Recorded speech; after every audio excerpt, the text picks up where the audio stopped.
पुढे करणार आहे अशा प्रकारचा महाराष्ट्र. आणि यामध्ये झालेली घटना कालची एअर इंडियाच्या विमान अपघाताची अतिशय दुर्दैवी आहे आणि सगळ्यात मोठी दुर्दैवी घटना घडली आहे. यामध्ये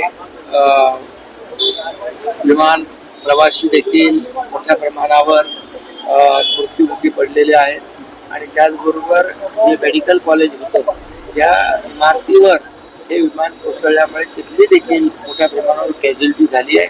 ही अतिशय दुर्दैवी आणि दुःखद वेदनादायी घटना आहे आणि स्वतः देशाचे प्रधानमंत्री नरेंद्र मोदीजी, गृहमंत्री अमित शहाजी अनेक सर्वजण त्या ठिकाणी स्वतः पोहोचलेत, आढावा घेत आहेत आणि त्याचबरोबर माजी मुख्यमंत्री विजय रुपाणी यांचं देखील दुःखद निधन त्यामध्ये झाले आणि महाराष्ट्रातील देखील काही प्रवासी किंबहुना विमानामध्ये काम करणाऱ्या क्रू यांचा देखील दुर्दैवी मृत्यू झालेला आहे.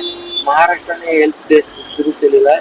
मी स्वतः मुख्य सचिवांशी बोललो आणि त्या बाबतीमध्ये देखील महाराष्ट्र शासनाच्या वतीने देखील त्यांच्या नातेवाईकांना जे जे काही सहकार्य पाहिजे ते देत आहेत. मुख्यमंत्री महोदय स्वतः त्यामध्ये जातीत लक्ष घालून या ठिकाणी सर्व याच्यावर लक्ष ठेवून आहे. त्यामुळे झालेली घटना अतिशय दुर्दैवी आहे.